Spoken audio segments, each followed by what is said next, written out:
শঙ্কার কালো মেঘ কেটে যাচ্ছে। চট্টলায় মুশফিক মিরাজদের শরীরী ভাষা সেই বার্তাই দিচ্ছে। ক্রিকেটার মুশফিক খানিক সময়ের জন্য যেন মেসির রূপে। ফুটবল নিয়ে কত কারসাজি, গা গরমের খেলায় সতীর্থদের সঙ্গে সেই চনমনে। দেশের সবচেয়ে সিনিয়র ক্রিকেটারের এমন রূপ চাঙ্গা করে দিতেই যথেষ্ট বাংলাদেশ টাইগার্স আর হাই পারফরমেন্সের তরুণ ক্রিকেটারদের। সেই চিরচেনা পুরনো গল্পই নতুন করে বলার পরিস্থিতি, অর্থাৎ দুই দলের কেউ মাঠে আসার আগেই নেটে একলা চলো নীতিতে মুশি শক্ত করে ফিতা বেঁধেই আসছে টেস্ট চ্যালেঞ্জগুলো জিততে ঝাঁপিয়ে পড়েছেন মিস্টার ডিপেন্ডেবল।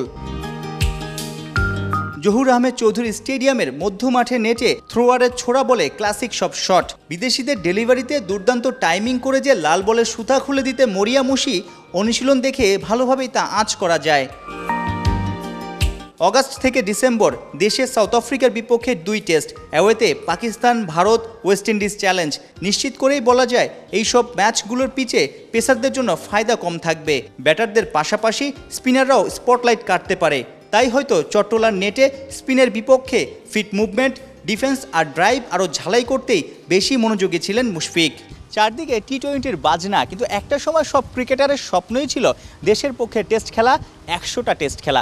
বাংলাদেশের কোনো ক্রিকেটার এখন পর্যন্ত 100টা টেস্ট খেলতে পারেনি, কিন্তু ওই যে মুশফিকুর রহিম মধ্য মাঠে ভর দুপুরে যে প্র্যাকটিস করছেন তিনি খুব কাছে আছেন, অর্থাৎ মুশফিকের টেস্ট সংখ্যা 88টা।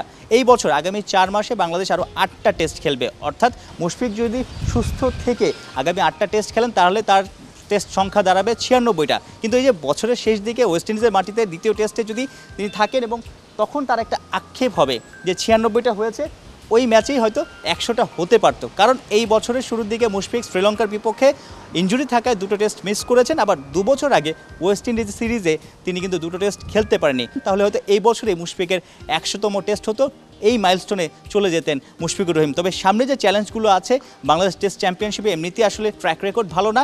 মুশফিক নিশ্চয়ই চাইবেন সিনিয়র ক্যাম্পেইনার হিসেবে দেশে বিদেশে সবখানে দারুণ পারফরমেন্স করে, দারুণ ব্যাটিং করে দলটাকে আপার হ্যান্ডেই রাখা। মুশফিক, মুমিনুল, মিরাজ, তাইজুল কেউই ছিলেন না টি-20 দলে, তাই দীর্ঘদিন ওরা ম্যাচ প্র্যাকটিসের বাইরে।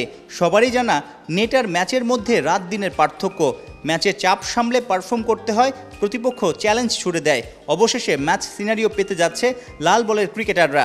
বৃহস্পতিবার ও শুক্রবার সাগরিকা স্টেডিয়ামে গড়াবে বাংলাদেশ টাইগার্স ও এইচপির মধ্যকার 2 দিনের ম্যাচ। টাইগার্সের পক্ষেই খেলবেন টেস্ট দলের খেলোয়াড়রা। সাইফুল রূপক, 71, চট্টগ্রাম।